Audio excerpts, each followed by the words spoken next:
Hello, hello, everybody. It's been kind of a hot minute since I've been live here on Facebook. So I just kind of wanted to drop in really quickly and talk about some amazing things. Today was the release of our season 5 finale. So, wow, 5 seasons. I just can't believe how this has all unfolded over the last year and a half. From the inception back in 2018 into actually making it a reality and watching this grassroots effort slowly grow. Every time I see new listeners pop in, every time I see a new country or location pop up in my statistics, it warms my heart because I know that mental health matters. And people are going to be able to get access to amazing information. I've been so incredibly fortunate to have amazing people on the show, experts in their fields, some incredible therapists, social workers, psychiatrists, doctors. It's just been such a journey, and I am deeply, deeply grateful for it all. In 2019, we started off in season 2 and we're ending on season 5. So season 6 will premiere on January 2nd. So make sure you are subscribed to the podcast so you don't miss an episode. It will alert you. We're online, of course, on my website, www.beingunnormal.com/podcast. And we're on all podcast players. Hey, Becca. So we're on all podcast applications or apps, players, we're just kind of everywhere. So you can find us. We started off 2019 at around 1,000 listeners, which I thought at the time, I remember when I broke that mark, I thought, wow, there's 1,000 people that are listening to me, and I'm in 10 countries, and it was amazing that to know that my voice and the voice of my guests and the voice of mental health had traveled all over the world. And now ending the season, we're over 9,600 listeners. We're on the march to 10,000 listeners, which is my goal. So please share the podcast. Let's talk about mental health. Let's have these conversations. That's the only way that we can change the stigma around mental health and give it the level of parity it needs, right? It needs to have that parity with physical health, and we don't have that. Thank you, Kat. So, we're on the march to 10,000 listeners. We're in over 20 countries worldwide. I'm watching my listenership grow, especially in Australia, the UK. We're in Japan. We've been in the United Emirates. We've been in Nigeria, Uganda, Cambodia, I mean everywhere.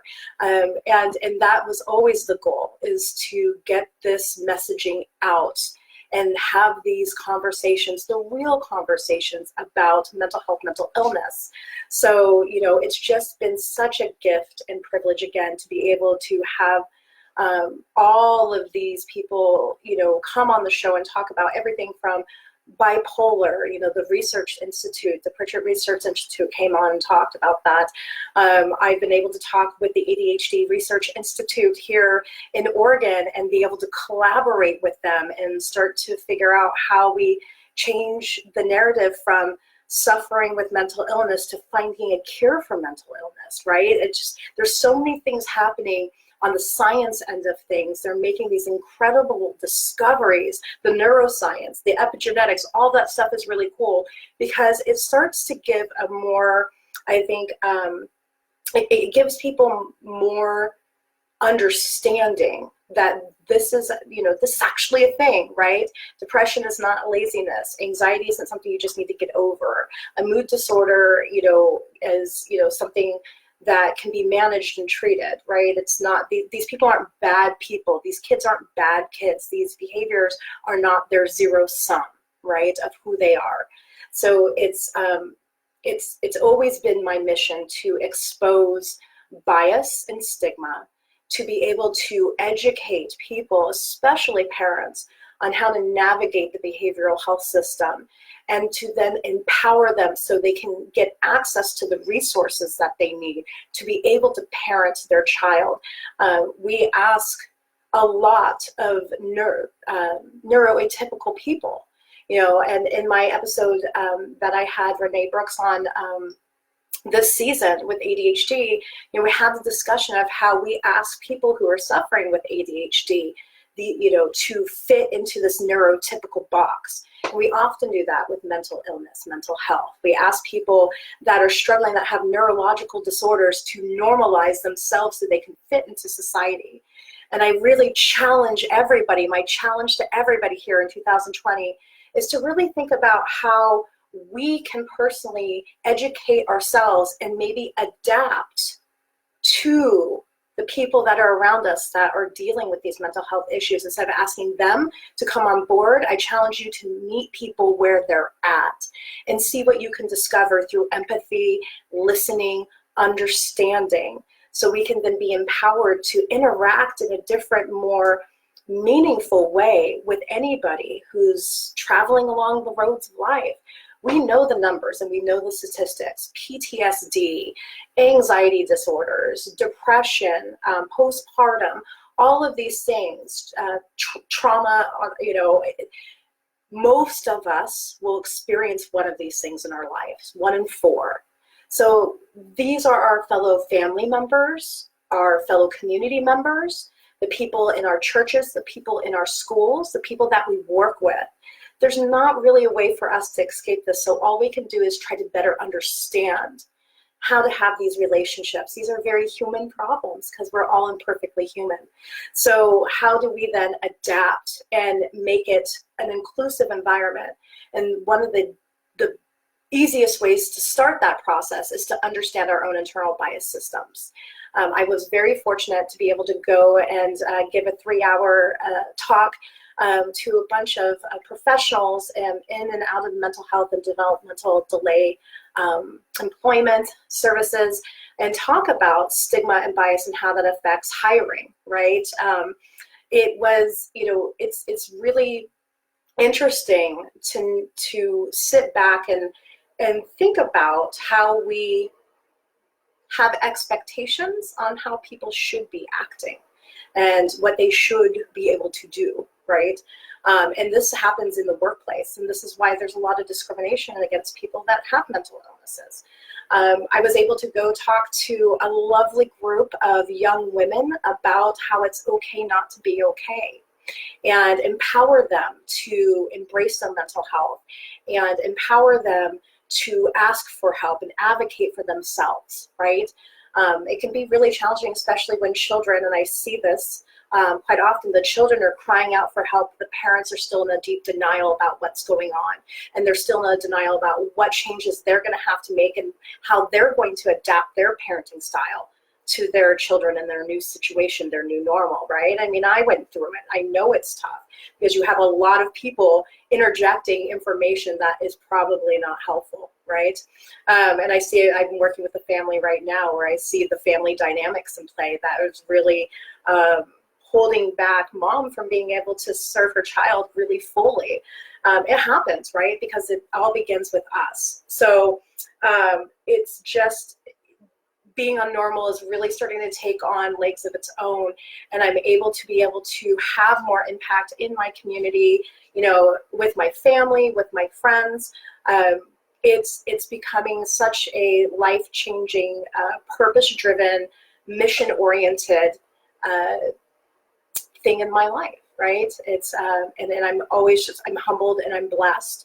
And what it really also allows me to do is Project Holiday Hope. And I know everybody's probably sick of me talking about this at this point, but I can't tell you the impact it has and how my listeners, people on my social media channels have stepped up to provide these families some much needed love and Christmas. To know that people care about them, to show the world that mental health matters, right? Because it is so hard when we look at how mental health is treated versus other disorders, right? Like cancer, diabetes, even epilepsy, which is a neurological disorder. Those things are not stigmatized.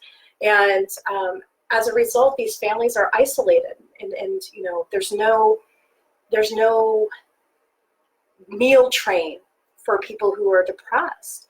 And this is a very easy way for us to reach out to those isolated families and say, how can we serve you? And how can we let you know that people care? And let's make sure that when your children wake up Christmas morning, there's something under that tree. And I heard recently, I can't remember where I read this, that it was a quote, it was, I don't remember what I got for Christmas when I turned 6, but I remember waking up Christmas morning feeling that anticipation and excitement, and that's what made the memory.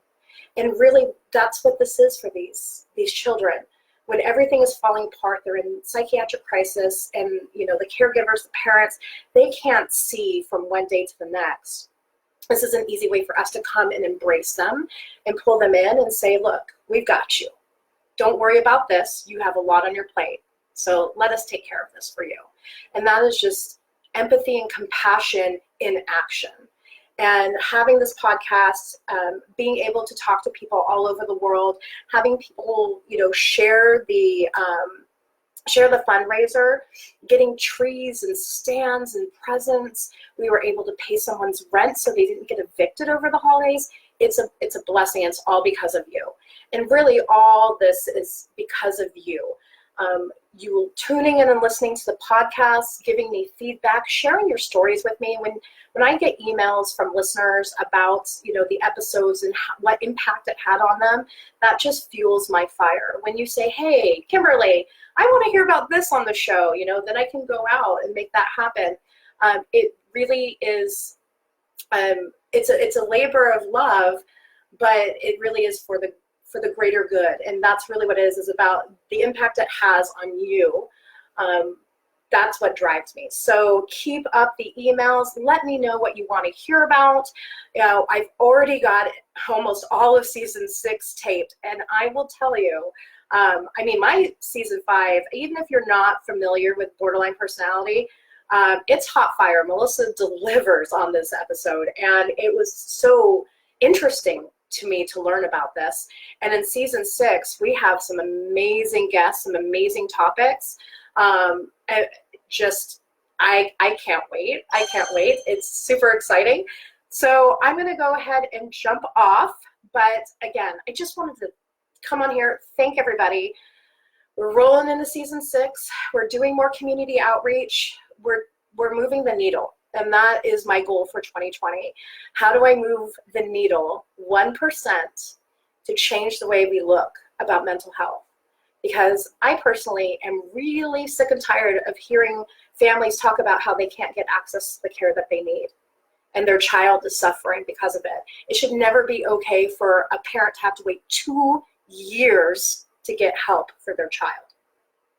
That would never fly. You would never expect anybody with a cancer diagnosis to wait 2 years for treatment.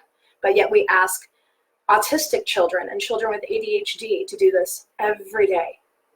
Something's got to change about that.